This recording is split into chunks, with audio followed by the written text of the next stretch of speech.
सांप को दूध पिला लिए? Yes sir. नाग पंचमी की शुभकामनाएं।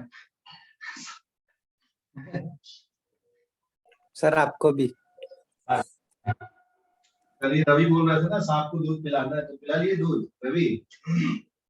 नहीं, मैं नहीं पिला तो मैं खुद ही पी लेता। तो खुद ही सांप है क्या? सर बनना पड़ता है दूध के लिए। देखो भाई, इससे दोस्ती मत करना इससे। ठीक है, okay. R1, R2, R3, R4, R5। वैसे बहुत कहानियां बनी सांपों के बारे में, बट सांप दूध नहीं पीते हैं ना। अब ये ऐसे बताने की बात है नहीं, तुम लोग भी बहुत जानते हो, सब डिस्कवरी सब देखे हो, है ना।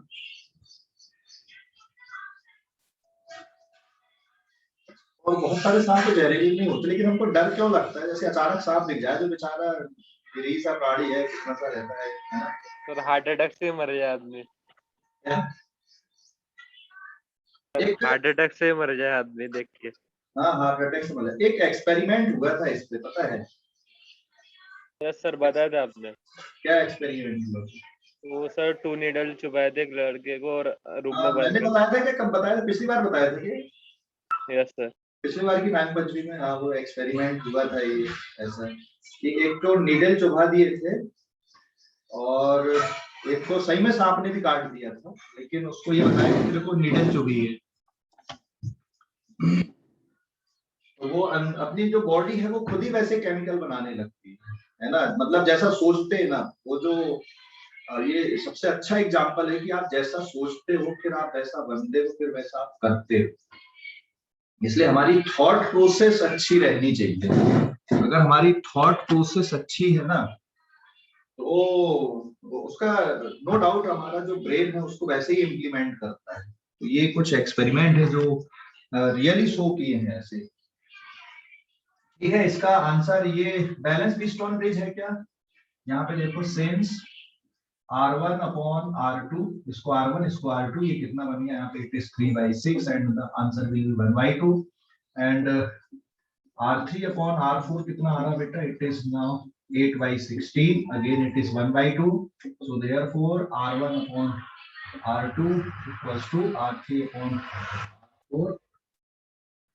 therefore bridge is balanced। Bridge कैसा है यहाँ पे? Bridge is balance. और अगर ब्रिज बैलेंस है तो कौन सा रेजिस्टेंस यूजलेस हो जाएगा यहाँ पे?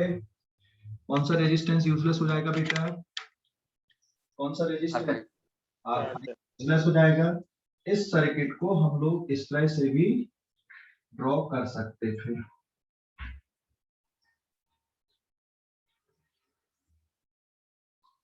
This is A, this is C, this point is B, this point is D। 3 ohm, 6 ohm, 8 ohm, 16 ohm। और अब ये दोनों सीरीज में आ गए, तो ये हो जाएगा यहाँ पे 9 ohm and it is 24 ohm, है ना। This is A and this is C। अब ये दोनों कैसे आ गए बेटा? यहाँ पर पैरेलल आ गए, बराबर है। ये दोनों पैरेलल आ गए ना। तो 1 upon R equivalent 1 upon 9 ohm plus 1 upon 24 ohm। So what is the LCM? 9 into 24, 24 plus 9। So R equivalent across AC will be 24 into 9 upon कितना हो गया? 33। So this is the required value। आप इसको और simplify कर सकते हो। समझ गए? समझ गए बेटा? Yes sir. कोई डाउट इस पे? कोई डाउट? कैलकुलेशन पे कोई डाउट? स्क्रीनशॉट ले लो अभी इस पेज का जल्दी से, है ना। स्क्रीनशॉट ले लो। ले लिए? स्क्रीनशॉट ले लो जल्दी से। ले लिए क्या? Yes sir.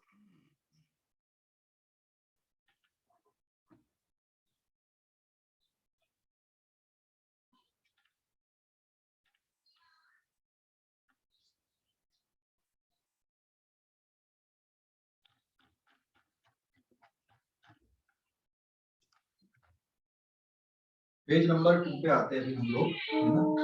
मिटा दो बेटा इसको, मिटा दो।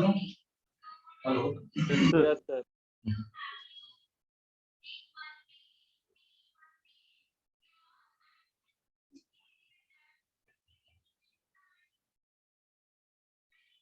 Now this is page number 2। एक और क्वेश्चन देखो यहाँ पे।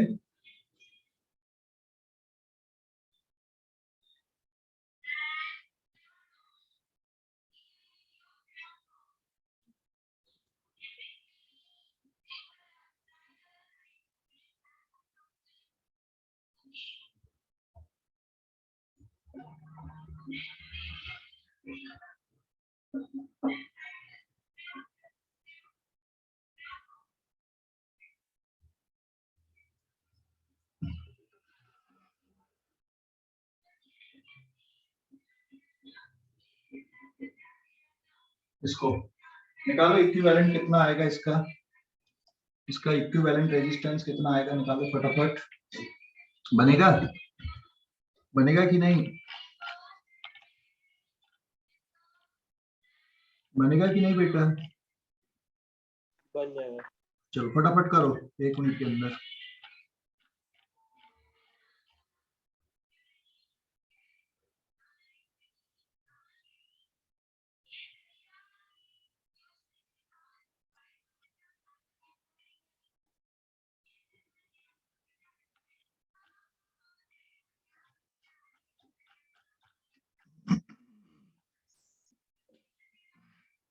चलो निकालो जल्दी से, फटाफट कैलकुलेशन करो इसका।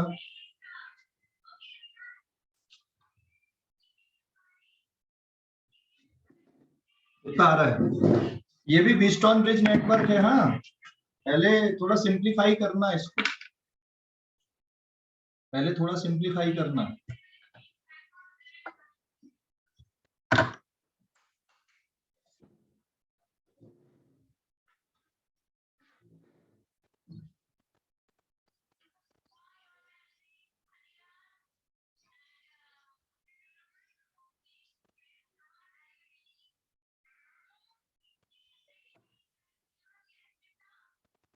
ट्वेंटी 22.25।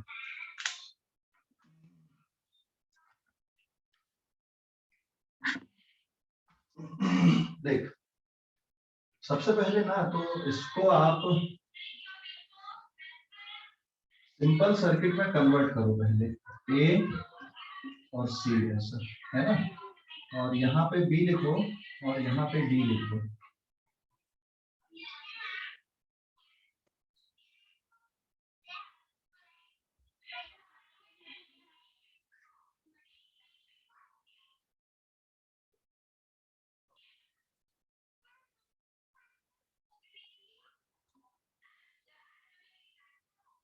ठीक है, देखो ए और बी के बीच में, ए और बी के बीच में कौन सा कनेक्टेड है? ए और बी के बीच में, सर 10। हाँ ये ए और ये बी 10 ओम। बी और सी के बीच में कौन सा कनेक्टेड है फिर? 20 ओम। ए और डी के बीच में कौन सा कनेक्टेड है? 30 ओम। फिर है डी और सी के बीच में 60 ओम। उसके बाद बी और डी के बीच में है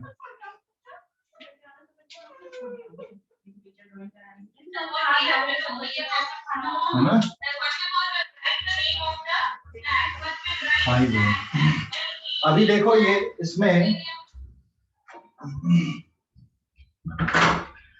इसमें भी ये बैलेंस है कि नहीं, ये ब्रिज देखो जरा, ब्रिज बैलेंस है, यस ब्रिज सर।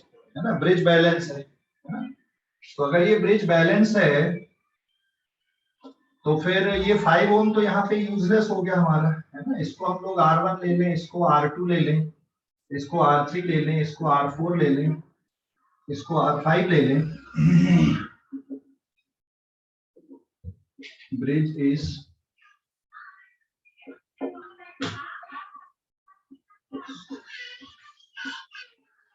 ठीक है।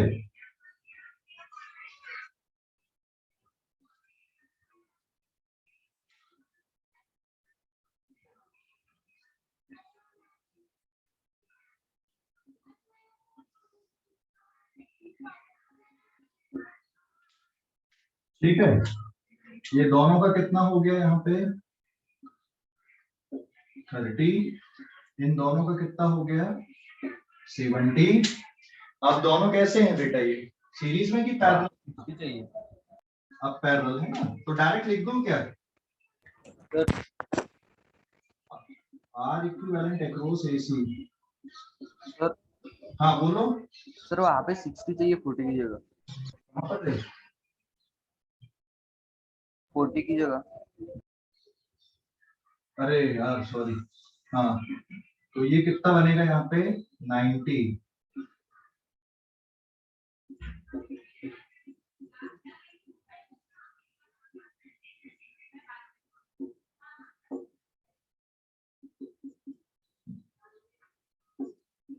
नाइन्टी बाई 4,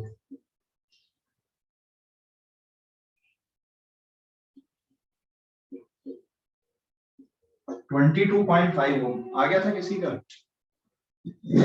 22.5 ओम आया था बेटा? Yes sir. ओके, स्क्रीनशॉट लो इस पेज का। सर हाँ बोलो। अगर हिस्टोन ब्रिज में आप कोई एक बोल ले यार पहले। सर उसमें अगर अपन हॉरिजॉन्टल में कनेक्ट करें जो 5 वाला रेजिस्टेंस है, तो सर उसको अपन गिनेंगे कि नहीं गिनेंगे? नहीं तब तो गिनना पड़ेगा ना, तब बीस्टॉन ब्रिज कैसे बन गया? हॉरिजॉन्टल मतलब ए से सी तुमने डायरेक्ट कनेक्ट कर दिए, फिर तो वो ऊपर R1 R2 series, R3 R4 series, और फिर वो उनके जो रिजल्टेंट बन रहे हैं वो तीनों पैरेलल बन जाएंगे फिर। ओके, है ना, समझ गए? हाँ सर। ओके, क्लियर हो गया? अभी कोई डाउट इसमें? कोई डाउट बेटा? कोई डाउट है क्या? तो अब हम लोग एक नए डिवाइस को जानेंगे, दैट इज मीटर ब्रिज। अब है ना, मीटर ब्रिज चालू कर रहे हैं हम लोग अभी।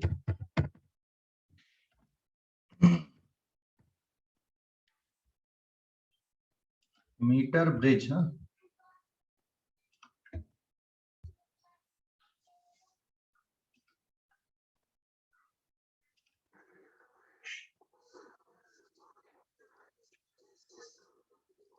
Uniform cross-sectional area fixed on a wooden block. A scale is attached to the block. Two gaps are formed on it by using thick metal strips in order to make the Wheatstone's bridge. The terminal B between the gaps is used to connect galvanometer and jockey.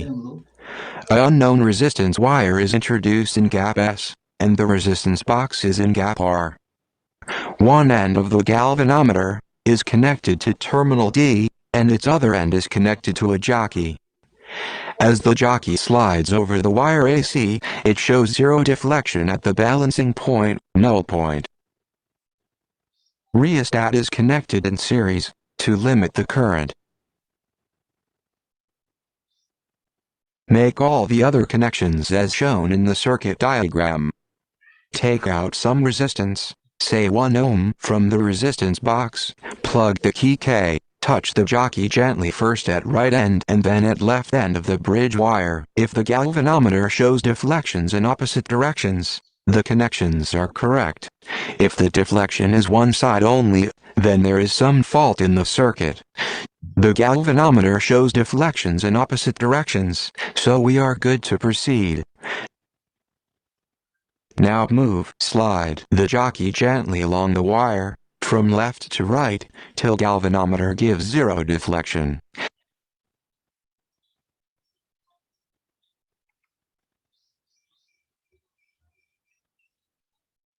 This point is null point D, note position of point D.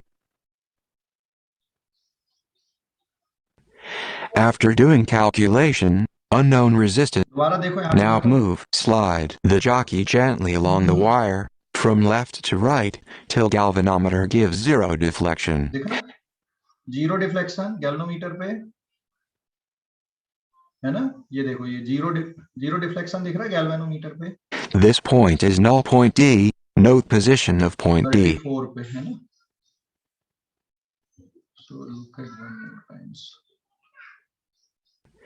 After doing calculation, point is null point D, Note position of एक minute, इसमें देखो एक wire दिख रहा है ना और एक स्केल दिख रही है, बराबर है।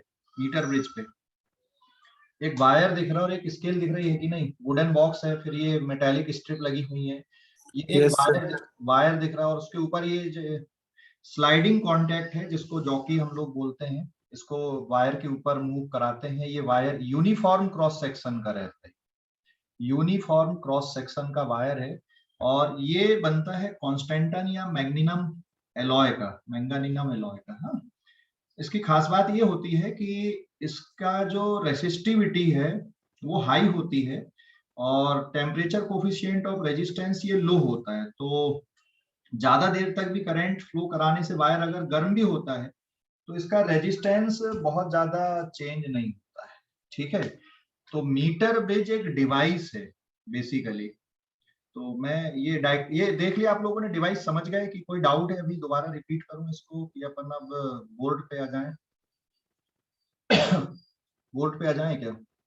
Yes, of sir. point D. है ना, ये पूरा डिवाइस इतना, बाकी तो अपार्टस हो गई। ये जो After key doing देखो यहाँ पे, calculation, changing the ये value of R upon and को steps and the same way by changing ये the क्या है? ये एक स्टैंडर्ड रेजिस्टेंस रहते हैं इसमें, रेजिस्टेंस बॉक्स कहते हैं अपन इसको, है ना। This is the resistance box. और जैसे कोई की को अपन निकाल ले रहा है, जैसे इसने यहाँ पे 2 ओम की को निकाला हुआ है ना। इसका मतलब अभी ये जो 2 कनेक्शन वायर आए हैं, इन 2 कनेक्शन वायर के बीच में अभी टोटल कितने ओम का रेजिस्टेंस है? 2 ओम का रेजिस्टेंस रहेगा, है ना। समझ गए कि नहीं? समझ गए? ये 1 Yes, sir. 2 3 4 5 ऐसे बने रहते हैं ये। अच्छा, मान ले मैं यहाँ पर से ये एक 2 ओम का निकाल दूं और एक यहाँ पर से 200 ओम वाली की निकाल दूं, तो टोटल रेजिस्टेंस कितना हो जाएगा? ये सीरीज कनेक्शन है बेसिकली, सीरीज में कनेक्टेड है। और की लगाने का मतलब शॉर्ट कर देना उसको, की लगाने का मतलब शॉर्ट कर देना। और वो यहाँ पे 2 ओम जहां पर से की निकाला हुआ है उसको भी अगर लगा दोगे तो कितना रेजिस्टेंस बचेगा? 0 बचेगा कि कुछ बचेगा? फिर 0 बचेगा. फिर 0 हो जाएगा। और अगर 200 ओम का भी हमने निकाल लिया तो कितना हो जाएगा टोटल? 202. 202। और एक और 200 का निकाल लिए तो 402. यस। तो ये रेजिस्टेंस बॉक्स होता है, ये है ना, ये रेजिस्टेंस बॉक्स, स्टैंडर्ड रेजिस्टेंस, मतलब जिनमें वैल्यू पता हमको। यहाँ पे हम लोग क्या करते हैं, बस ये की को plug in and plug out करके रेजिस्टेंस को बदल सकते हैं। समझ गए कि नहीं?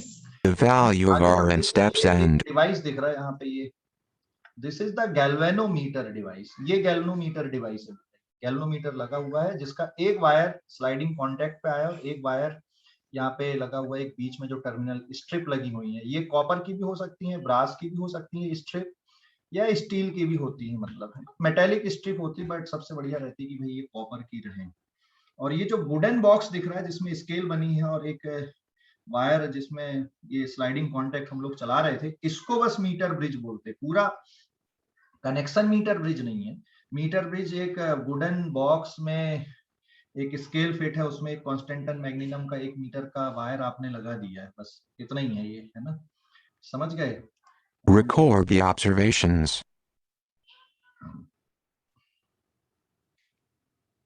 ये देखो वहां पे गैल्वेनोमीटर में देखो डिफ्लेक्शन आ रहा है ना।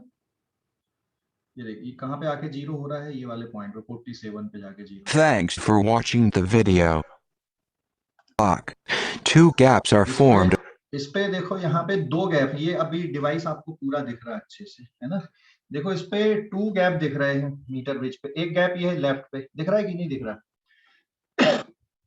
एक गैप दिख रहा है स्ट्रिप पे, जो मेटालिक स्ट्रिप दिख रही है वहां पे गैप दिख रहा है। देख उसके ऊपर एक वायर लगा के रखा, उन्होंने वायर कनेक्ट किया वहां पे। ये अननोन रेजिस्टेंस है या ऐसा वायर है जिसका रेजिस्टेंस हमें नहीं पता। तो मीटर ब्रिज का यूज किस लिए करते हैं? मीटर ब्रिज का यूज करते हैं हम लोग, कोई भी वायर ले आओ उठा के, उसका रेजिस्टेंस अगर आपको निकालना है तो उसका रेजिस्टेंस आप मीटर ब्रिज का यूज करके निकाल सकते हो। ठीक है, जैसे यहाँ पे लेफ्ट गैप में एक वायर लगा दिया, इसका रेजिस्टेंस हमें नहीं पता। और राइट गैप में क्या लगाया हुआ है यहाँ पे? Standard resistance from resistance box. और फिर बाकी पूरा कनेक्शन मेड किए। यहाँ पे देखना, ये जो दो टर्मिनल है यहाँ पर, एक ये बैटरी लगी हुई है वाला जो कर्सर दिख रहा है बेटा, कर्सर जहाँ पे जाता हुआ दिख रहा है कर्सर मेरा, यस सर। है ना, जहाँ पे कर्सर गया ना इसको एलिमिनेटर बोलते हैं, या फिर आप इसको डीसी वाला सेल भी लगा सकते हो कोई भी, या पावर से चलने वाली ये डीसी बैटरी बोल दो, एक प्रकार से सोर्स बोल दो, बेसिकली इसको इल्यूमिनेटर बोलते हैं हम लोग। और इसमें देखो ये रियोस्टेट लगा हुआ है, इसको तो जानते हो आप लोग रियोस्टेट को, ये गैल्वेनोमीटर हो गया, और ये स्लाइडिंग कॉन्टैक्ट जिसको जॉकी बोलते हैं, और ये की है यहाँ पे, है ना, टू वे की, एक की plug in and plug out वाली जो की होती हैं वो है ये, है ना, ठीक है, समझ गए। और ये जो वुडन बॉक्स है अकेला, सिर्फ जो वुडन बॉक्स है, this is the metre bridge. और ये उसके सपोर्ट में फिर बाकी अपार्टस है भाई, रेजिस्टेंस बॉक्स हो गया, गैल्वेनोमीटर हो गया, जॉकी हो गया, रियोस्टेट हो गया, एंड बैटरी इल्यूमिनेटर हो गया, ठीक है, समझ गए कि नहीं? हाँ बोलो। सर ये रियोस्टेट करता क्या? रियोस्टेट करंट को भी कंट्रोल करता है, या करंट को वेरी कर देता है, या फिर वोल्टेज को भी वेरी करता है। एक तो ये पोटेंशियल डिवाइडर का भी काम करता है, और करंट डिवाइडर का भी काम करता है, ठीक है। Okay sir. और जो वायर लगता है ना मीटर ब्रिज पे, वो 1 मीटर लेंथ का होता है, इसलिए इसका नाम मीटर ब्रिज है। क्या 2 मीटर लेंथ का नहीं ले सकते? ले सकते हैं, ऐसा कुछ नहीं है, जरूरी नहीं है कि 1 ही मीटर का हो, लेकिन उसको स्टैंडर्ड 1 मीटर का कर दिया गया है। आप 2 मीटर का ले लो, 10 मीटर का ले लो, यार 50 सेंटीमीटर का ले लो, ठीक है, समझ गए? अरे समझ गए कि नहीं? यस सर, मतलब ये बस जितना वुडन दिखा रहा है उतना ही ब्रिज मीटर है। बस उतना ही मीटर ब्रिज है, जितना वुडन वाला पार्ट है उसका, उसी को मीटर ब्रिज बोलते हैं। और इवन आप वो भी हटा दो, वुडन लकड़ी फ्रेम को, वो वायर है ना, बेसिकली वो मीटर ब्रिज, ठीक है। अब किसी ने बनाया इसको कि इस तरह से हम लोग सेटअप बना दें, और इससे अननोन रेजिस्टेंस को फाइंड कर लेते हैं, ठीक है। और ये किसके प्रिंसिपल पे बेस्ड है? It is based on the principle of Wheatstone bridge. Wheatstone bridge के प्रिंसिपल पे ये बेस्ड है, ठीक है, समझ गए? व्हीटस्टोन ब्रिज के प्रिंसिपल पे बेस्ड है ये, समझ गया बेटा? Yes sir. व्हीटस्टोन ब्रिज के प्रिंसिपल पे बेस्ड है ये, ठीक है। और यहाँ पे और क्या बचा, देख 2 गैप बने, लेफ्ट गैप और राइट गैप। अच्छा, इसमें लेफ्ट गैप में आप रेजिस्टेंस बॉक्स नहीं लगा सकते, और राइट गैप में आप अननोन रेजिस्टेंस लगा दो। अगर आपने जो वायर दिया है, जैसे लेफ्ट गैप में जो वायर लगा, यहाँ पे देख कर्सर के पास में दिख रहा होगा, थोड़ा सा फेड है, मेटेलिक वायर है ना, तो जहां पे लेफ्ट गैप में आपने वायर लगाया, अगर आपने रेजिस्टेंस निकाल लिया इसका, तो रेसिस्टिविटी भी फाइंड आउट कर सकते हो, कोई मुश्किल काम नहीं है रेसिस्टिविटी निकालना भी, है ना, निकाल सकते हो कि नहीं रेसिस्टिविटी भी? हेलो, अरे लेंथ निकाल लो, मीटर स्केल से लेंथ मेजर कर लो वायर की, स्क्रू गेज से एरिया ऑफ क्रॉस सेक्शन निकाल लो, रेजिस्टेंस का फार्मूला रो इंटू एल अपॉन 1 लगा दो, तो रो निकल जाएगा कि नहीं निकलेगा? Yes sir. है ना। अच्छा, यहाँ पे ऐसा कुछ फिक्स नहीं है कि लेफ्ट गैप में अननोन रेजिस्टेंस लगाना, किधर भी लगा लो, लेफ्ट में लगा दो, राइट में लगा दो, कोई फर्क नहीं पड़ता बेटा, ठीक है, क्लियर? कोई डाउट? ऐसे हाँ, बैटरी के जो टर्मिनल्स हैं, देख बैटरी के 2 टर्मिनल कहाँ पे कनेक्टेड हैं, एक यहाँ पे कनेक्टेड है, देख जिसमें ब्लैक वाले स्क्रू से यहाँ तक आया ये कनेक्शन एक, तो ब्लैक वाला जनरली नेगेटिव टर्मिनल होता है और ये रेड वाला देख रहा ब्राउनिश कलर का, यहाँ से एक वायर आया, की पे गया, पहले की के बाद रियोस्टेट पे गया, रियोस्टेट से जाने के बाद ये दूसरा टर्मिनल आया, है ना, तो ये पॉजिटिव टर्मिनल है पूरा ओवरऑल, यहाँ से यहाँ तक की लगा दिए, की हटा दिए तो करंट की सप्लाई रुक गई पूरी, ठीक है। जनरली की लाइव वायर पे लगाना चाहिए, और उसके जस्ट बाद लगा देना चाहिए, उसके बाद रियोस्टेट कनेक्ट कर दो, उसके बाद फिर टर्मिनल में कनेक्शन दो आगे का, ठीक है। जनरल ऐसा करना चाहिए, बट ऐसा जरूरी नहीं है कि तुम नेगेटिव टर्मिनल पे भी लगा सकते हो, बट वहां तक करंट पहुंच जाएगा, और उससे डर ये है कि कभी शॉर्ट सर्किट हो गया, तुमने वायर को टच कर दी गलती से, may be you will get some shock, इसलिए की को हमेशा लाइव वायर के जस्ट बाद में लगाना चाहिए, ताकि वहां से की अगर डिटैच हो गई या स्विच आपने क्लोज कर दिए, तो आगे फिर करंट जाएगा ही नहीं, है ना। और अगर इसको आप नेगेटिव टर्मिनल की तरफ ये वाली की लगा देते यहाँ कहीं पे, तो यहाँ से यहाँ तक पोटेंशियल क्रिएटेड रहता, ठीक है, पूरा जहां तक की लगी है। तो ये ध्यान रखना, की लगाते टाइम की या फिर जो स्विच होते हैं वो हमेशा लाइव वायर के बाद ही लगाना चाहिए, डिवाइस के पहले, डिवाइस के बाद में भी लगाओगे तब भी काम करेगा, लेकिन उसमें शॉक लगने के चांसेस हो सकते हैं, इसलिए की हमेशा लाइव वायर के बाद में लगानी चाहिए, ठीक है ना। तो ये बेसिक आइडिया है इसका। और आप लेफ्ट गैप में हो या राइट गैप में हो, अच्छा ये जो वायर लिए ना कॉन्स्टेंटन या मैग्नीनम एलॉय का, ये यूनिफॉर्म क्रॉस सेक्शन रहना चाहिए बेटा, ये यूनिफॉर्म क्रॉस सेक्शन। अगर यूनिफॉर्म क्रॉस सेक्शन नहीं है ना, तब भी ये डिवाइस तो वर्क करेगा, लेकिन आप फार्मूला इस तरह से नहीं लगा पाओगे। सर अगर वो वुडन प्लेट की जगह मेटल प्लेट ले रहे थे तो वो भी सर्किट का पार्ट बन जाती? कौन सी वाली? मेटल प्लेट अगर लेते तो वो भी सर्किट का पार्ट बन जाती क्या? वो तो ऑलरेडी सर्किट का पार्ट है ही ना, मेटल प्लेट तो। नहीं, जो वुडन बॉक्स जो है उसके ऊपर उसकी जगह। पूरा?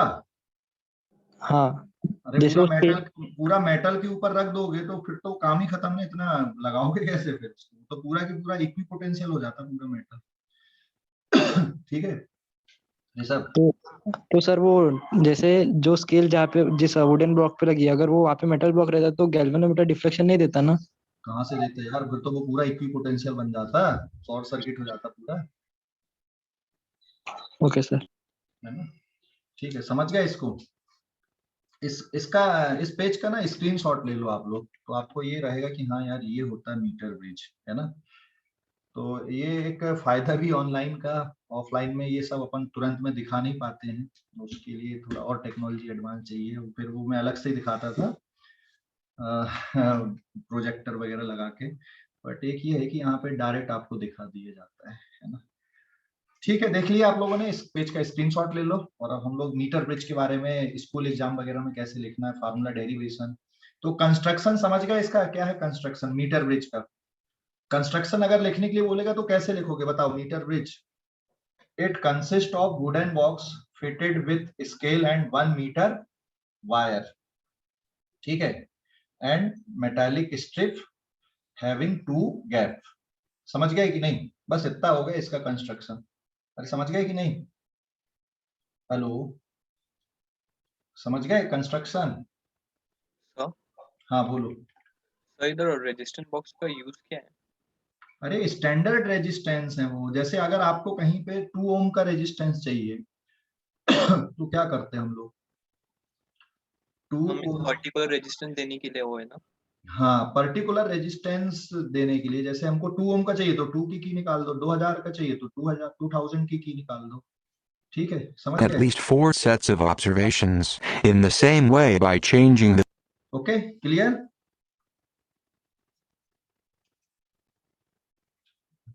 तो अब हम लोग आगे पढ़ते हैं मीटर ब्रिज के बारे में।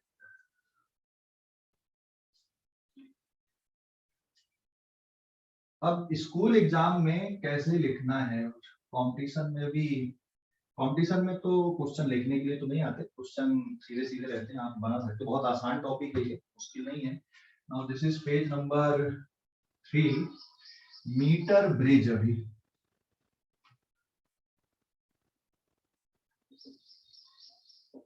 मीटर ब्रिज, ठीक है, मीटर ब्रिज बेटा, मीटर ब्रिज, ठीक है ना। मीटर ब्रिज, मीटर ब्रिज क्या होता है देखो अभी। Metre bridge, it is a device used to measure a known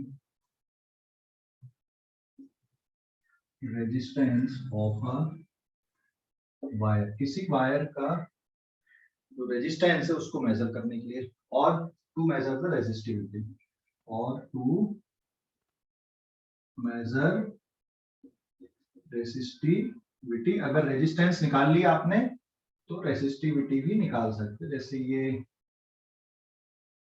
wire है of unknown resistance, this is wire of unknown resistance. तो अगर मान लो इसकी जो लेंथ है वो L है, ये इसका एरिया ऑफ क्रॉस सेक्शन है, तो इस वायर की जो रेजिस्टिविटी है आप निकाल सकते हो। मान लो S इसका रेजिस्टेंस है, and S will be given by rho naught L upon pi R square. तो ये जो लेंथ है बेटा इसको सिंपल मीटर स्केल से मेजर कर सकते हैं। और जो एरिया ऑफ क्रॉस सेक्शन है, एरिया ऑफ क्रॉस सेक्शन को आप स्क्रू गेज से यहाँ पे वायर का निकाल सकते हो। ठीक है, अब इंपॉर्टेंट बात आती है इसमें, it is based on the principle. ये किस प्रिंसिपल पे बेस्ड है? ये principle, it is based on the principle of Wheatstone bridge. Wheatstone bridge के प्रिंसिपल पे बेस्ड, व्हीटस्टोन ब्रिज के प्रिंसिपल पे बेस्ड। ठीक है, व्हीटस्टोन ब्रिज के प्रिंसिपल पे बेस्ड होता है ये डिवाइस। फिर अब आते हैं हम लोग इसका कंस्ट्रक्शन। कंस्ट्रक्शन में it consist of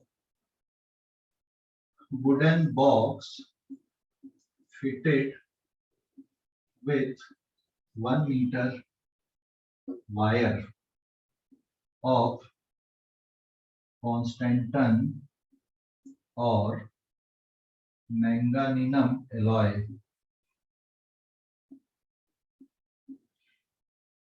which have high resistivity,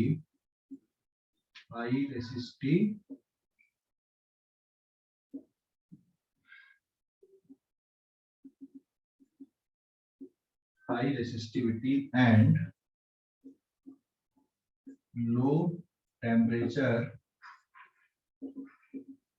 coefficient. Low temperature coefficient, जैसे अगर हम लोग resistance R equals to R naught into 1 plus alpha delta T लिखते हैं, रेसिस्टिविटी विल बी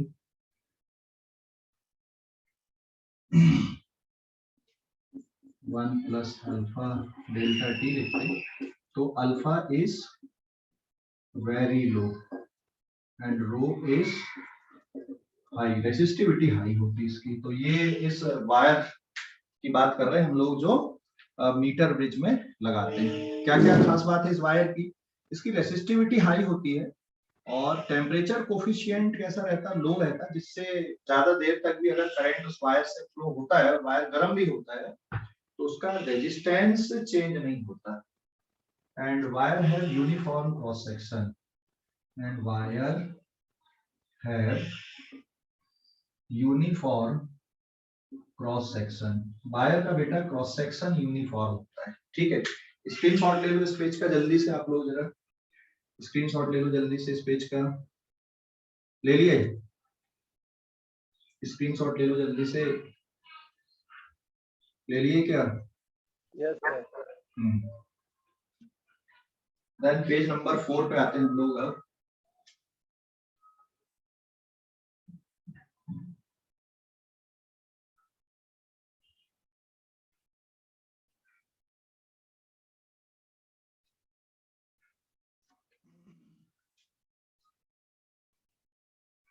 देखो, मीटर ब्रिज डिवाइस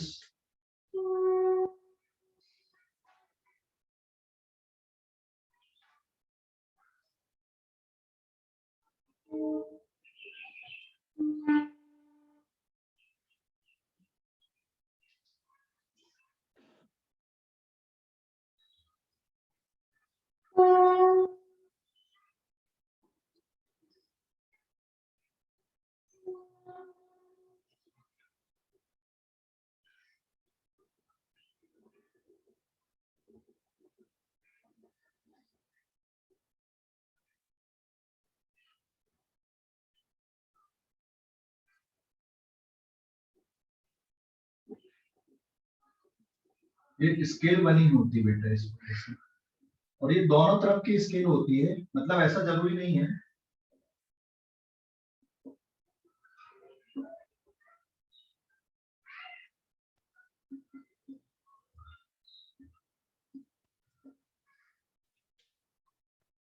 ये इतना बड़ा डिवाइस, ये मीटर ब्रिज है यहाँ पे, है ना। और एसी क्या है यहाँ पे? 1 मीटर लॉन्ग वायर। तो जो एसी है यहाँ पे AC is 1 metre long wire, ठीक है। और ये गैप बने हुए हैं फिर यहाँ पे ऐसे, इन्हीं गैप में क्या लगा देते हैं यहाँ पे, जैसे इस गैप में हमने ये लगा दिए, यहाँ पे एक वायर लगा दिए जिसका रेजिस्टेंस हमें नहीं पता। ये वाले गैप में क्या लगा देते, फिर सर्किट देखो कैसे बना रहे हैं, यहाँ वायर लगा दिए, ये वाले गैप में आर लगा दिए, standard resistance from resistance box, this is standard resistance from RB, RB मतलब शॉर्ट फॉर्म हो गया रेजिस्टेंस बॉक्स। या अगर रेजिस्टेंस बॉक्स नहीं है, आपके पास कोई भी नॉन रेजिस्टेंस है, इसकी वैल्यू पता है आपको, वो आप लगा सकते हो, जरूरी नहीं है कि रेजिस्टेंस बॉक्स का। ये वायर है जिसका रेजिस्टेंस हमें नहीं पता, this is the wire of unknown resistance, wire of unknown resistance, ठीक है।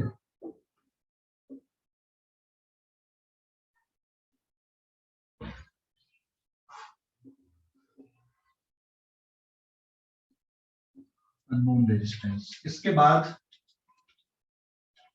यहां से एक गैल्वेनोमीटर कनेक्ट करते हैं, and this galvanometer is connected with sliding contact, J मतलब जॉकी है। तो यहां से लेकर यहां तक का जो डिस्टेंस है इट इज एल, और ये डिस्टेंस हो जाएगा यहाँ पे 100 माइनस एल। अभी सर्किट कंप्लीट नहीं हुआ है, इसके बाद आप पॉइंट ए है, पॉइंट सी है, यहाँ से बैटरी, और ये फिर आप अगर प्लस टर्मिनल यहाँ पे ले रहे हो तो यहीं पे आप की लगा दो, और व्यू स्टेट ले लो यहाँ पे, जब पहले बैटरी के पॉजिटिव टर्मिनल के बाद की लगा दो, एंड नाउ व्यू स्टेट, ये की, ये नेगेटिव टर्मिनल, तो ये अब सर्किट हो गया कंप्लीट। ऐसा समझ गए बेटा, समझ गए सर्किट ड्राइंग कैसे की है हम लोगों ने, मीटर ब्रिज की, हेलो, मीटर ब्रिज की ड्राइंग कैसे की है, सर्किट ड्राइंग समझ गए कि नहीं? सर एक और बार पूरा बता दो। अरे यार फिर से मिटा के बताना पड़ेगा। नो नो सर, बस कैसे क्या लगा है। ये बॉक्स हो गया, ये लेफ्ट गैप है, लेफ्ट गैप में आपने एक वायर लगा दी जिसका रेजिस्टेंस आपको नहीं पता। राइट गैप में आपने क्या लगा दिया, रजिस्टेंस, हाँ स्टैंडर्ड रेजिस्टेंस, जो आपको पहले से पता है। यहाँ पे गैल्वेनोमीटर, यहाँ से ये वाले पॉइंट से गैल्वेनोमीटर लाए, स्लाइडिंग कांटेक्ट दे दिए जो कि इस वायर के ऊपर मूव करा सकते हो। फिर यहाँ से वायर लिए अपन ने, रियोस्टेट लगाए, की लगाए, बैटरी का प्लस टर्मिनल माइनस, और ये दूसरा टर्मिनल आपने सी पे ले जाके टच कर दी, कनेक्ट कर दी। अभी समझ गया? सर वो डी पॉइंट में क्या लगा है? डी पॉइंट में गैल्वेनोमीटर का एक एंड है और दूसरा एंड स्लाइडिंग वायर है। Okay sir. सर वो अननोन वायर में भी रेजिस्टेंस है? अननोन वायर में रेजिस्टेंस है तभी तो लगाया, अगर रेजिस्टेंस नहीं होगा तो क्या मतलब फिर, है ना? इसका भी रेजिस्टेंस, इसका रेजिस्टेंस कितना ले लें हम लोग, यहाँ पे एस ले लूं, वहां पे भी वो स्टैंडर्ड रेजिस्टेंस नहीं लगा सकते? लगा सकते हैं, इसको यहाँ लगा दो, इसको यहाँ लगा दो, कोई फर्क नहीं पड़ेगा। नहीं, दोनों जगह। दोनों जगह स्टैंडर्ड लगा के क्या मतलब, क्योंकि हम इसका यूज क्यों करना चाह रहे हैं, यूज काय के लिए कर रहे हैं हम लोग, इसका यूज कर रहे हैं, हमें मान लो यहाँ पे कोई वायर दे दिया, जैसे मेरे पास मान लो ये वायर है और मैंने तुमको बोल दिया बेटा इसका रेजिस्टेंस निकाल के बता, कैसे निकालोगे, क्या क्या तरीके बताओ जरा, एक क्या क्या तरीका रेजिस्टेंस निकालने का है? उसको किसी सर्किट में लगाएंगे, क्या नॉन छोटे। हाँ। एक तो ये एक्सपेरिमेंट हो गया भाई, मीटर ब्रिज में आप यहाँ पे लगा दो और फिर यहाँ पे फिट कर दो, जो एक्सपेरिमेंट अपन ने देखे थे अभी, आप उसके थ्रू निकाल सकते हो। एक दूसरा तरीका, इसके दोनों टर्मिनल पे बैटरी कनेक्ट कर दो और मीटर से कितना करंट जा रहा है, और यहाँ पे वोल्ट मीटर लगा दो, ओम्स लॉ, ओम्स लॉ लगा दो पूरा, यहाँ से कितना करंट गया, कितना पोटेंशियल ड्रॉप आया, V अपॉन I का रेशियो ले लो, तब भी रेजिस्टेंस निकल जाएगा, हाँ या ना? हाँ सर। बट वो थोड़ा ज्यादा चैलेंजिंग काम हो जाएगा, लेकिन ये ज्यादा एक्यूरेसी इसमें मिलेगी। और ओम्स लॉ से अगर आप जाना चाह रहे हो तो फिर अमीटर भी चाहिए और वोल्ट मीटर भी चाहिए, और फिर आपको थोड़ा ज्यादा एक्सपेरिमेंट परफॉर्म करना पड़ेगा। क्लियर हो गया कि नहीं? बाकी ओम्स लॉ के थ्रू भी आप कर सकते हो और इसके थ्रू भी आप निकाल सकते हो इसका रेजिस्टेंस। क्लियर हो गया बेटा? अभी कोई डाउट? सर जैसे ये जो एक्सपेरिमेंट करिए अपने कांस्टेंट टेम्परेचर पे ही करेंगे, तो अपन सीधा R into A by L equals to rho वाला फॉर्मूला क्यों नहीं लगा रहे? रेजिस्टिविटी तो कांस्टेंट रहेंगी ना। कौन सा वाला फार्मूला? मतलब अरे रो वो एल भी नहीं अपन पता, ये वायर काय का है, किस मटेरियल का, ये भी नहीं पता ना तुमको। अच्छा। कुछ भी नहीं पता है इसके बारे में, बस ये है ये पड़ा मिल गया तुमको कहीं रास्ते पे, या फिर लैब में उसका वो गुम गया, कोई मैनुअल जो रहते हैं कि इसका रेजिस्टेंस क्या है, कुछ क्या है, अब ये गुम गया उसमें। अब क्या करोगे? गुम गया तो क्या इसको फेंक दोगे क्या? यूज नहीं कर सकते क्या? बना नहीं सकते क्या? फिर इसका पता नहीं कर सकते क्या? हाँ सर। समझ ठीक गए है। कि नहीं? हाँ तो सर। यही जो दिमाग होता है ना, यही हमको लगाना चाहिए कि यार मान लो लैब में किसी चीज का कोई मैनुअल गुम गया है, तो क्या हम मैनुअल में जो जो स्पेसिफिकेशन होते, जैसे ये काय का वायर है, चलो मटेरियल नहीं भी पता चल रहा है, तो क्या आप इस वायर की रेसिस्टिविटी निकाल सकते हो, आप इसका रेजिस्टेंस निकाल सकते हो, लेंथ लिख दो, स्क्रू गेज ले लो, उससे आप इसका रेडियस निकाल के लिख दो, बना दो इसका मैनुअल। बना सकते हो कि नहीं? रेजिस्टिविटी लिख दो। तो उसके लिए क्या करना पड़ेगा? आपको एक्सपेरिमेंट करना पड़ेगा पहले इस वायर के लिए।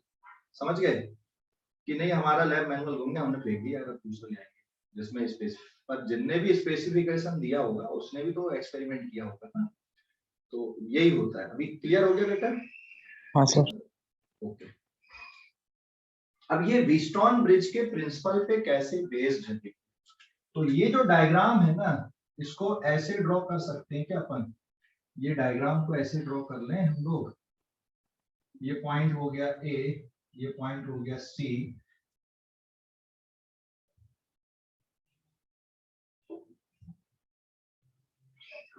ये एस, ये आर। सर हाँ बोलो। सर वो जो आपने एल लिखे वो लेंथ कहाँ पे है? कौन से वाले थे? सर जो एल लिखे हो आपने, ये इतनी लेंथ है ए से जे तक की, और ये जो मतलब जे, जो गैल्वेनोमीटर कनेक्ट है वहां तक के? हाँ, जब गैल्वेनोमीटर से करंट नहीं जाएगा तब के लिए ये लेंथ मानेंगे अपन, और अगर जाएगा तब भी लेंथ है, लेकिन फिर कैलकुलेशन बता रहा हूँ ना अभी। ठीक है। चल यहाँ पर का जो रेजिस्टेंस है वायर का इतना, यहाँ से ये वाला, इसको R1 ले लूं और इधर का रेजिस्टेंस R2 ले लूं, है ना? तो ये वाला रेजिस्टेंस हो गया आपका R1 और ये हो गया कौन सा आपका R2। यहाँ पे ये पॉइंट है D, यहाँ पे गैल्वेनोमीटर कनेक्ट है, ये पॉइंट हो गया तुम्हारा B, और मान लो गैल्वेनोमीटर से करंट नहीं जा रहा है तो ये तो जीरो डिफ्लेक्शन हो गया। अगर गैल्वेनोमीटर से करंट नहीं जाएगा, so therefore S upon R is equals to किसके बराबर होगा? R1 अपॉन R2 होगा कि नहीं? If Ig equals to 0, Ig equals to 0 का मतलब क्या बताओ फटाफट? Ig इक्वल्स टू 0 का मतलब क्या है? इफ Ig इक्वल्स टू 0 और galvanometer shows null deflection और जीरो डिफ्लेक्शन, ठीक है? So therefore S by R is equals to R1 upon R2। Clear हो गया बेटा? व्हीटस्टोन ब्रिज का प्रिंसिपल क्लियर हो गया कि नहीं? हेलो, व्हीटस्टोन ब्रिज का प्रिंसिपल क्लियर हो गया कि नहीं? सर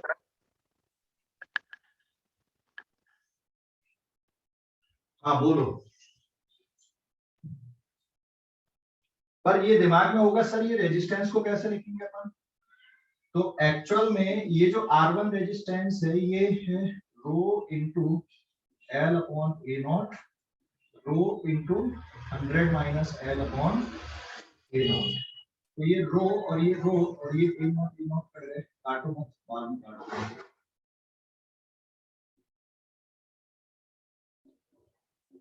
किसके बराबर बच रहा है ये? 100 माइनस एल के बराबर बच रहा है ना? So now rho is resistivity of AC wire, metre bridge wire, ऐसा ले लो,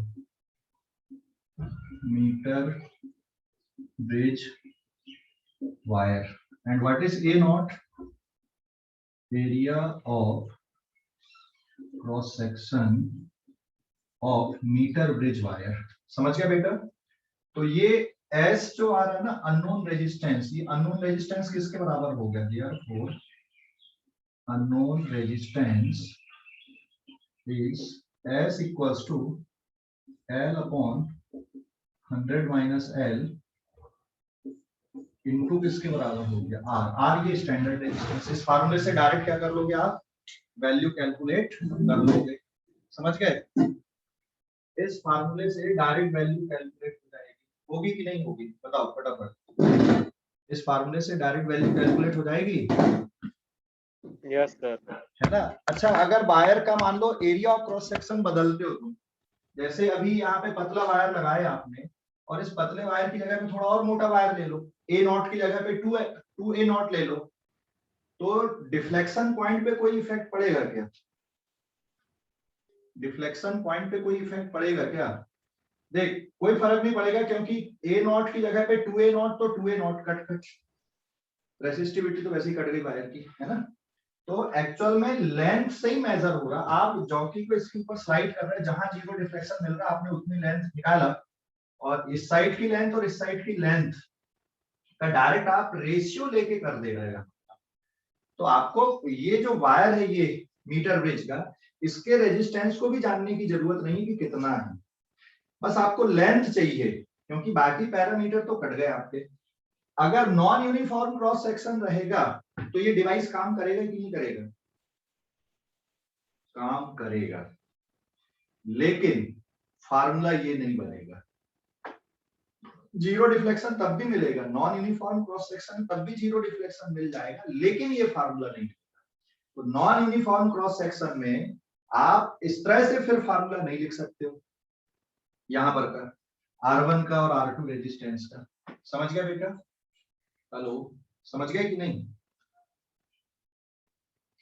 अगर नॉन यूनिफॉर्म क्रॉस सेक्शन है तो ये फार्मूला ऐसा लिखा जाएगा क्या? नहीं लिखा जा सकता, तो आपको फार्मूला चेंज करना पड़ेगा यहाँ पे। इसलिए यूनिफॉर्म क्रॉस सेक्शन लेना चाहिए। तो नॉन यूनिफॉर्म क्रॉस सेक्शन भी है तब भी मीटर ब्रिज काम करेगा, लेकिन ये फार्मूला नहीं रहेगा। जब ब्रिज बैलेंस होता है तो आप बैटरी को उठा के यहाँ पे लगा दो गैल्वेनोमीटर की जगह पे, और गैल्वेनोमीटर की जगह बैटरी की जगह गैल्वेनोमीटर लगा दो। बैलेंस पॉइंट पे, जीरो डिफ्लेक्शन पॉइंट पे कोई फर्क नहीं पड़ेगा तब भी, ठीक है? हाँ, अगर इसको यहाँ पे लगा दिए और इस वायर को यहाँ लगा दिए तो क्या फर्क पड़ेगा? क्या फर्क आएगा बताओ? फार्मूले में बदल जाएगा? क्या बदलेगा फार्मूला? एक तो डिफ्लेक्शन पॉइंट बदलेगा, और यहाँ पे आपने R और यहाँ S लगा दिया, तो R upon S is equal to L1 upon 100 minus L, लेकिन जीरो डिफ्लेक्शन पॉइंट भी बदलेगा, लेकिन आप इधर का L ले रहे हैं और इस साइड का 100 माइनस L ले रहे हैं। तो क्वेश्चन सॉल्व करते टाइम ध्यान देना, क्वेश्चन में दिया रहता है कि लेफ्ट गैप में, ये लेफ्ट गैप है और ये राइट गैप है। ये कौन सा गैप है यहाँ पे? दिस इज राइट गैप, ये लेफ्ट गैप। लेफ्ट गैप में क्या लगाया, राइट गैप में क्या लगाया, फिर आप डायग्राम बनाओ। अगर बोला कि राइट गैप में स्टैंडर्ड रेजिस्टेंस है तो वहां लगाओ, अगर बोला राइट गैप में आपका अननोन रेजिस्टेंस है तो उसको वहां लगाओ। लेफ्ट गैप में क्या है, राइट गैप में क्या है, उसके अकॉर्डिंग आपको क्वेश्चन फ्रेम करना है। समझ गया बेटा? हेलो, अरे समझ गए कि नहीं? और अगर कुछ बोला ही नहीं है कि अननोन कहाँ पे लगा और नोन कहाँ पे लगा, तो दो ऑप्शन बन जाएंगे, फिर दो आंसर बनेंगे। एक बार लेफ्ट में लगा दो, एक बार राइट में लगा के देखो, ठीक है? सर बट पोजीशन चेंज करने से आंसर कैसे चेंज होगा? देख, अगर ये बिल्कुल ऐसे ही है और यहाँ पे मान ले 30 पे आपका जीरो डिफ्लेक्शन मिलता है, लेकिन इनकी पोजीशन चेंज कर दोगे 30 पे नहीं मिलेगा, इधर कहीं मिलेगा, फिर वो इधर से 30 मिलेगा। समझ गया? हाँ सर। हाँ, इधर से 30 मिलेगा। फिर अगर आपने अभी 30 पे देख रहा है और इसकी पोजीशन और इसकी आपस में एक्सचेंज कर दिए तो वो 30 इधर से दिखेगा, फिर 70 इधर का हो जाएगा। और ब्रिज मोस्ट सेंसिटिव कब होता है? Bridge is most sensitive, bridge is most sensitive if L upon 100 minus L या L की वैल्यू कितनी हो, L is equals to 100 minus L, या L is equals to 50 centimetre. Balance point obtained at mid point पे balance point अगर मिलता है तो ब्रिज सबसे ज्यादा सेंसिटिव होता है। सेंसिटिव मतलब उसमें एरर सबसे कम आती है, एरर सबसे कम होती है। अगर बैलेंस पॉइंट कहां पे मिले, मिड पॉइंट पे मिले, बिल्कुल मिड पॉइंट पे, तो वो सबसे ज्यादा एक्यूरेसी होती है उसकी, एरर सबसे कम होती है उस केस में। ठीक है, मोस्ट सेंसिटिव होता है डिवाइस उस केस पे। समझ गया बेटा? तो कभी भी अगर मेजर करना है तो हमें कोशिश ये करनी चाहिए कि डिफ्लेक्शन मिड पॉइंट के आसपास, हालांकि कोई फर्क नहीं पड़ता है, एरर रहेगी थोड़ी बहुत, लेकिन मिड पॉइंट के आसपास अगर जीरो डिफ्लेक्शन मिल रहा है मतलब आपके मेजरमेंट में एरर कम से कम है।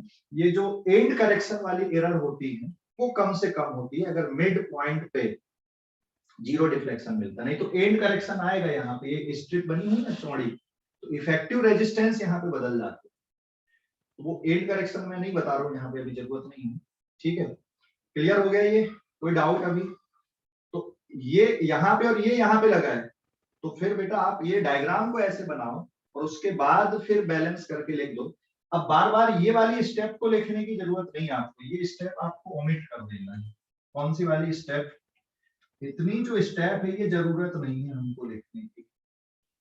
आप डायरेक्ट ये और ये लिखो, यहाँ पर की लेंथ L1 या ये L है तो ये वाली कौन सी हो जाएगी, 100 माइनस L हो जाएगी, या ये L1 है तो ये L2 के फॉर्म पे लिख लो आप। समझ गए? तो आपको बार बार ये लिखने की जरूरत नहीं, ये सर्किट बना है उसको ऐसे बनाओ और फिर डायरेक्टली हो गया। समझ गया बच्चों? अरे बोलो कुछ, समझ गए कि नहीं? हेलो, समझ गए? सर हाँ बोल। सर वो जो आपने ऊपर अभी जो पॉइंट लिखे ना, ब्रिज इज मोस्ट सेंसिटिव, वो एक और बार बताना। मैंने ये बोला कि जब जीरो डिफ्लेक्शन, नल डिफ्लेक्शन बिल्कुल सेंटर पे मिले 50 पे, तो जो एरर होती है मेजरमेंट की वो सबसे कम होती है। इसलिए बोल रहे हैं कि ब्रिज वहां पे सबसे ज्यादा सेंसिटिव होता है। उसका रीजन है कि जब मिड पॉइंट पे जीरो डिफ्लेक्शन मिलता है तो दोनों तरफ के एंड करेक्शन खत्म हो जाए, मतलब कि मिनिमाइज रहे। और अगर इधर पे मिड पॉइंट से इधर पे या इधर पे, जितना इधर पे पास में रहेगा, इधर जितना इधर पे पास में रहेगा, उसमें जो एंड करेक्शन होते हैं यहाँ पे रेजिस्टेंस के, यहाँ पे स्ट्रिप लगी ना, मेटालिक स्ट्रिप, आपने कसे हो वायर से, कुछ स्क्रू से कसे हो, तो वो एंड करेक्शन थोड़े ज्यादा होते हैं। और वो एंड करेक्शन सबसे कम कहाँ पे होता है, आपका मिड पॉइंट पे सबसे कम होता है। ठीक है? Yes sir. तो स्क्रीनशॉट ले लो इस पेज का, जल्दी से स्क्रीनशॉट ले लो। ले लिए? और ये समझ गए कि डाउट है कुछ? समझ गए या डाउट है? जल्दी बोलो भाई। समझ गया सर।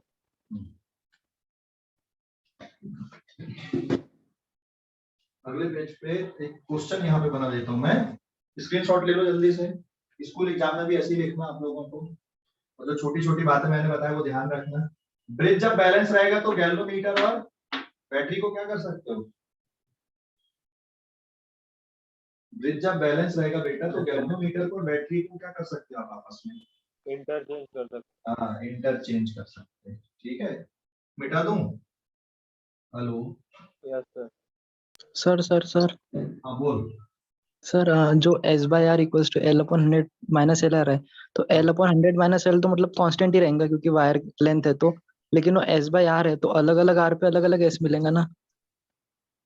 नहीं वो भी कांस्टेंट क्यों रहेगा? आप एस बदलोगे तो बैलेंस पॉइंट भी तो बदलेगा, ऐसा थोड़ी है, बैलेंस पॉइंट बदलेगा ना वहां पे आप बदलोगे डेटा।